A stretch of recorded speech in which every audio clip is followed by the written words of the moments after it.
Hello everyone, I'm Santiago and today I'm gonna be testing the Outer Worlds on the GTX 1050 Ti. To skip to any of the resolutions tested, check the timestamps down in the description. So on this card I'll show you two configurations per resolution except in 1440p, since in that case it wasn't possible to be anywhere close 60 frames per second, so I'll be aiming for 30 frames at 1440p. Then at 1080p trying to get to 60 I used the lowest settings.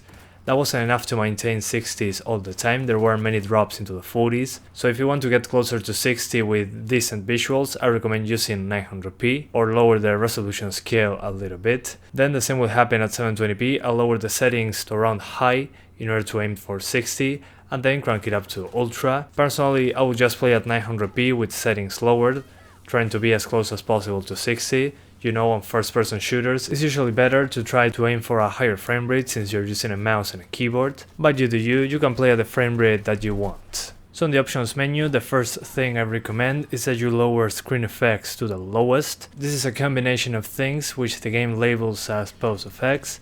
This includes blood splatter, lightless, chromatic aberration, and others. At least in my opinion, the game looks better with this on low. I don't like chromatic aberration in games, but that's up to you. You get a small performance uplift, plus you don't get those annoying things on screen. And then to improve performance, I recommend lowering that option called screen effects to the lowest, then shadows, visual effects, and view distance together. Lowering those four usually gave me the biggest improvement in performance. Those options individually should also give you a good improvement, but again, for the best difference, lower them together. For the testing, I ran outside one of the first cities. Since there's a lot of vegetation, there's some combat effects when exploding some barrels, and you can see into the distance as well.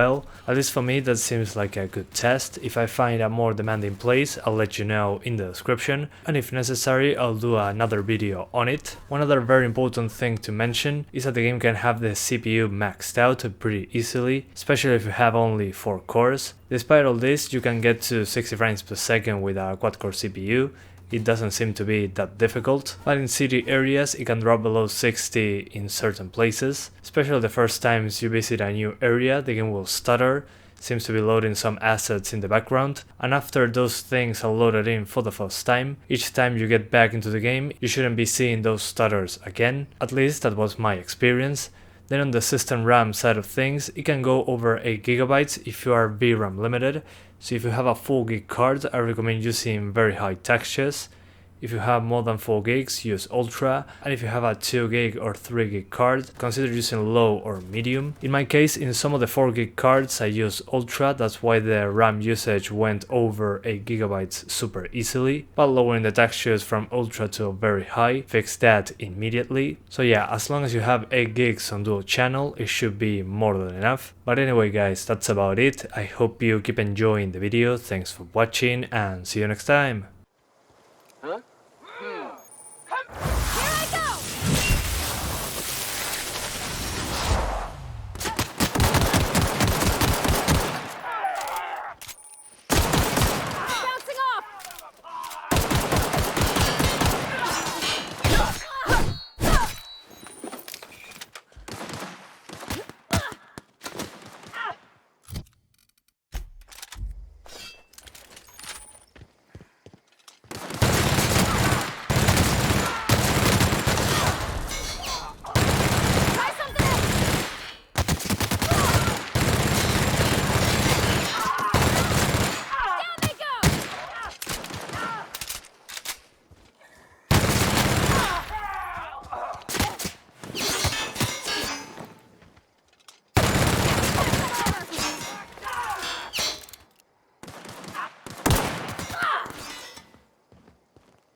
Everyone all right?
them!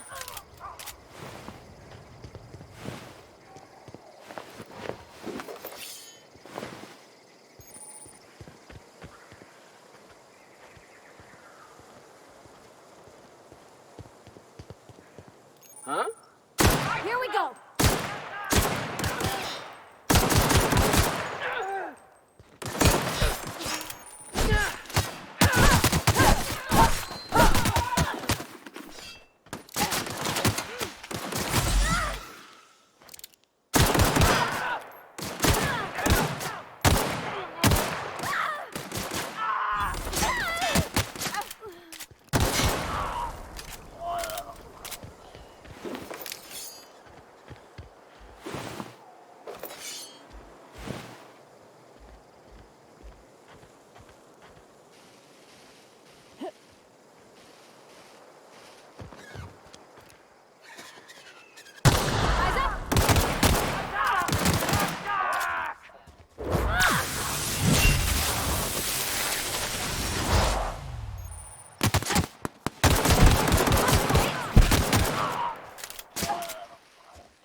Everyone all right?